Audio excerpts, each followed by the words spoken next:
Hey folks, this is Vince with Dad's Gaming Addiction, and today we're going to quickly unbox Clever Forever.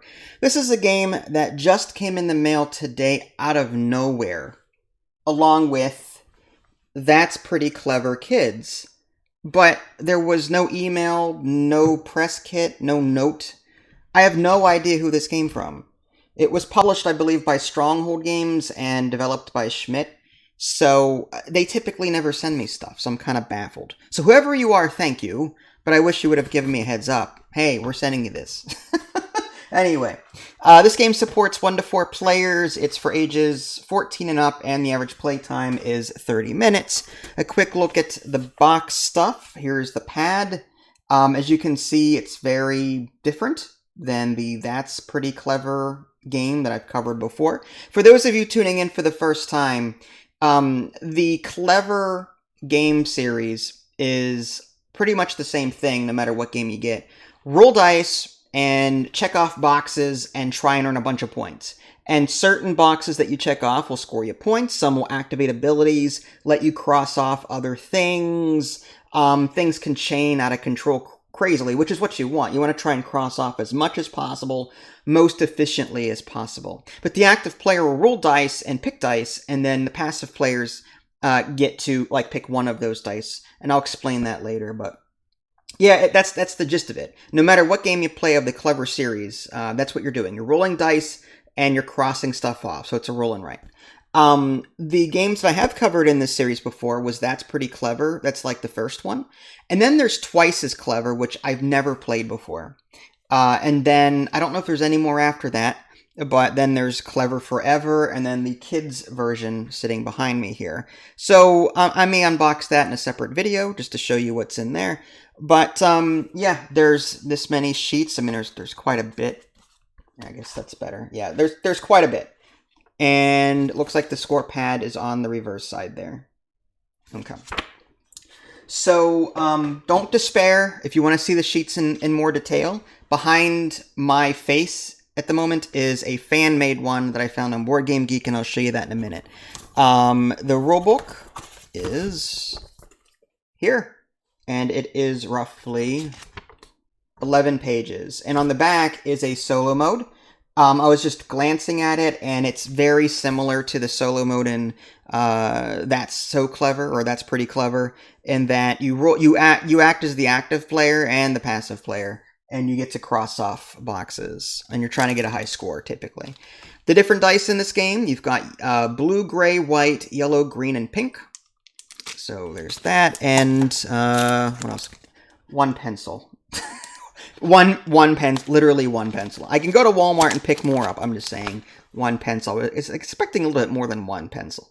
And then, of course, the little silver platter here. This is like where leftover dice is supposed to go that aren't being used by the active player for that round.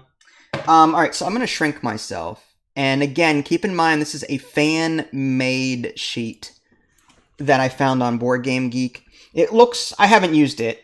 I'm just saying this is easier to look at than trying to hold this up to the camera and the camera trying to... It's just easier. So, as usual, like I said, players will be rolling dice and crossing off boxes. When you use the yellow die, you're going to mark off something in the yellow area. When you pick the blue die, you're going to mark something off in the blue area. But the blue area, like in That's Pretty Clever, you use a combination of the white die and the blue die. So when you roll the white die, and when you roll the dice and you pick the blue one, you're also going to look at the white one and go, okay, I have to find the coordinate. So the blue coordinate is like, I don't know if you can see you can see my mouse cursor there. So the blue column is here. So if I rolled a blue 5, and I also at that same time happened to roll the white 2, if I chose the blue die, I could cross off that 5-2 coordinate right here. And whenever you cross off 2 in a column, or a row, or the long diagonal, you get the bonus. So for example, so this 1, 2, 3, 4, 5, 6 diagonal, there's a reroll bonus on the bottom right. If I cross off 2 of that long out of the 6 on this long diagonal, I can take a reroll bonus action and save it for later. If I cross off 2 on the top row, I get a wild green die that I can use. I can make it any number I want to. If I cross 2 off on a column, say the 4s here, 2 4s, then I can claim 10 victory points at the end of the game. So that's what the blue section is all about. The yellow one is in 3 parts. And you can fill numbers in any which way you want to here.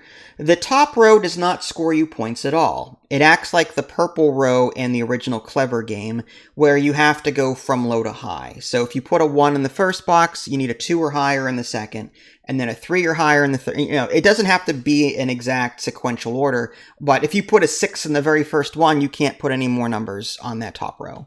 And all the top row is just to gain bonuses. And the red fox. And the red fox is extra for endgame scoring. Anyway, so the second row is lose points.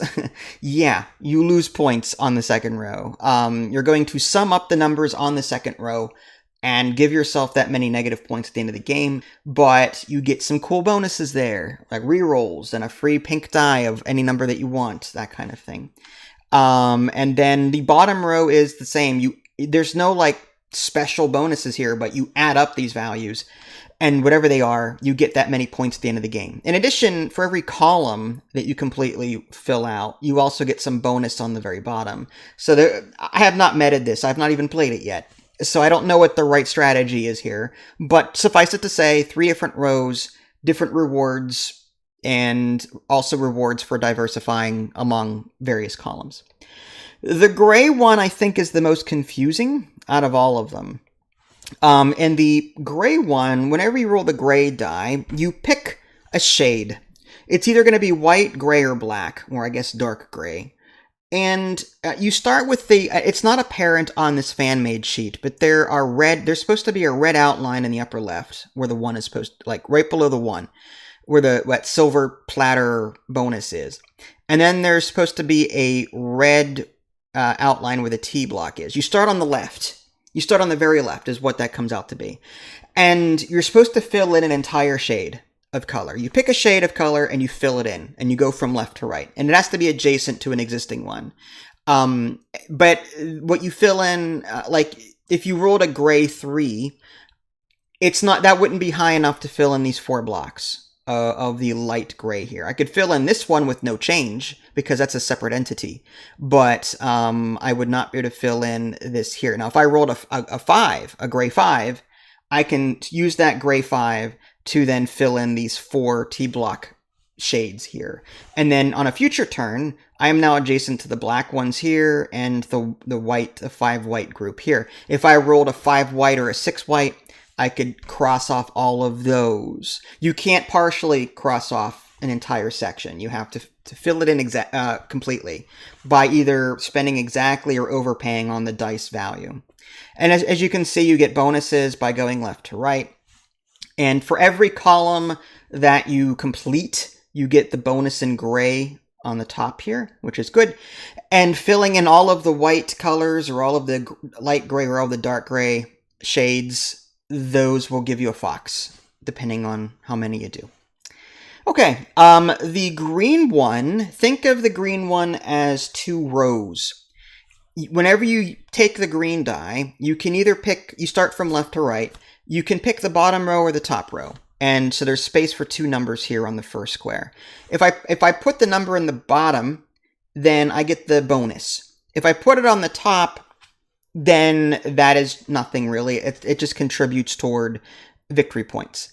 If I remember correctly, and I may have to look at the rulebook for this one, it's the number on top, the empty green star, that is the sum of the 2 numbers in that box. So according to this, if I put a 4 on the bottom half and a 6 on the upper half, you would put a 10 right here in the very first star, and that's for victory points.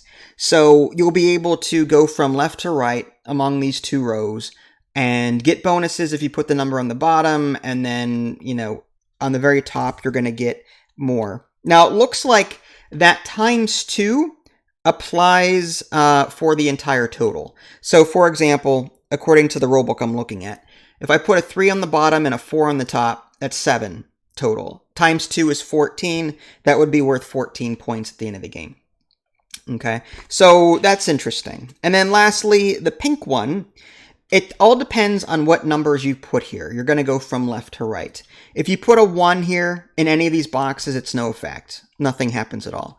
If you put a 2 here, you get 2 extra points at the end of the game. For any 2 that you put in these boxes, you get an additional 2 points for every 2. And it's on the bottom here, it's actually spelled out. If you put a 3 in one of these boxes, then you get to put a duplicate 3 right next to it, so you can go further down the track. By putting a 4 in there, you get an additional 4 points at the end of the game. 5, if you put a 5 in there, you get the bonus shown on the very bottom. So you don't actually claim these bonuses unless you put a 5 here, or a 6. If you put a 6 there, you get the bonus, and you get to get an additional 3 points at the end of the game. So those are the different sections of the board here. Again, this is a fan-made section. On the left-hand side is you can keep track of your bonuses that you've been earning as you play the game. I don't know what this free pink die is. I'm assuming that if you get all the reroll bonuses, you get a free pink die. I'd have to look.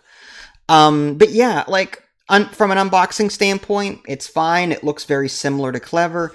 I just have a feeling I'm going to be bashing my head against the wall for a while, trying to metagame this and figure out what the best possible play is. And because in Clever, like, you could get high scores consistently, A, if you got lucky, and B, if you came at certain sections aggressively. I still don't know what the right sections are. I haven't metagamed it. So I'm curious to see what folks come up with for this one. So there you go, folks. That was a quick unboxing of, well, let's get the box here, Clever Forever. If you guys haven't already, subscribe to me on Twitch and YouTube. That way you can stay up to date with any new content I'm going to publish. This is Vince. Thanks for watching, and I will catch you all next time. Take care.